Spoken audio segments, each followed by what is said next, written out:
we're neck and neck with the People's Republic of China. We got to win the gold medal. This is it. This one routine right now is the only one that matters. The following Access Performance Quick Tip is an excerpt from James McPartland's television show Unopened Gifts, aired on HaveItTV.com. What we learned from Peter is practice makes permanent.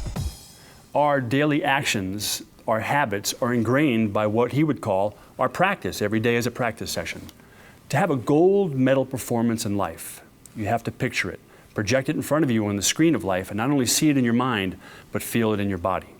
When that opportunity intersects with all of the practice, a gold medal opportunity unfolds before us. What Peter taught us time and time again throughout this entire program is, it is all about practice, preparation, and visualizing what you want to have, feeling it in your body, and stepping forward to completion. And whenever I speak to an audience, I always say practice makes, and they all say perfect. And the real answer is practice makes permanent. Because what you do over and over will become permanent behavior. So practice correctly.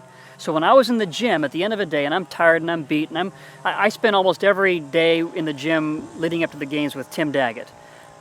Tim's the announcer for NBC Sports. He's my roommate at UCLA. My oldest son, Tim's named after him.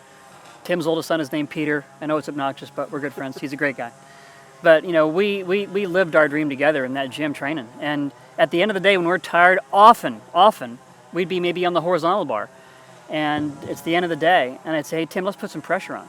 Let's just imagine it's the Olympics, it's the men's team finals, the U.S. team's on their last event of the night, it's the horizontal bar, and the last two guys up are Tim Daggett and Peter Vidmar, and we've got only one chance to make our routine successfully, or we lose.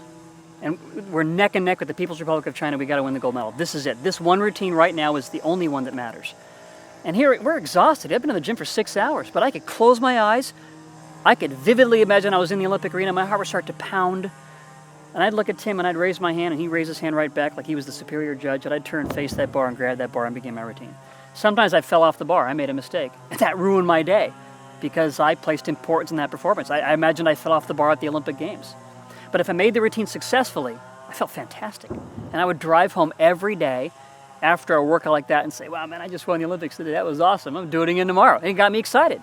We did that every day, almost every day at the end of every workout. We would go through that scenario to try to picture in our minds that moment that may or may not come true. And jump ahead to the Olympic Games, and it's the final day of the team competition. It's the last event of the night, and the U.S. team's on the horizontal bar, and the last two guys up are Tim Daggett and Peter Vidmar. We're neck and neck with the Chinese. We got one chance to make this routine successfully, or we're going to lose the gold medal. Exactly what we had practiced, and here we are. It was actually happening, but we were prepared. We had already gone through this mentally. And so instead of signaling the Olympic judge, I'd imagine I was signaling Tim Daggett like to signal him at the end of every workout. And instead of standing in that Olympic arena, I'd imagine I was back at that gym at UCLA, just doing one more routine at the end of a day. And I was able to take this very, very pressure-packed moment and create a new one for me based on prior experience and prior preparation. And so when I did the high bar routine at the Olympic Games, I honestly placed myself mentally back in the old gym at UCLA. That's what I felt like when I did the routine. And, landed the dismount, and we were successful and won the team gold medal. And that taught me a lot about visualization. It is very important to try to visualize what it is that you want to do long before you face that moment of truth. But not just visualize something. I think visualization is helpful, it's important, it's great, how would I look? But I think it's more important to say, how would I feel? What am I going to feel in a situation like that? What would it feel like to accomplish that? What would it feel like to be an Olympic champion? And we are motivated more by feelings than we are by what we picture in our minds. And if I can somehow feel the emotion of being an Olympic champion, that's what gets me motivated. And say, is that feeling worth working for? Not what would I look like? Who cares? How would I feel? And that's what would get me going, because I could close my eyes and imagine being on that victory stand and having them place that gold medal on my neck, and just the joy. And this is just daydreaming. The joy was incredible. I thought, I want to feel that. I want that to happen to me. And that's what motivated me, as opposed to picturing myself doing a great high bar routine. So if somehow we can capture the emotions of having accomplished something that's really meaningful to us, if we can do that, I think we'll be much more likely to put ourselves in the path to accomplish that more effectively.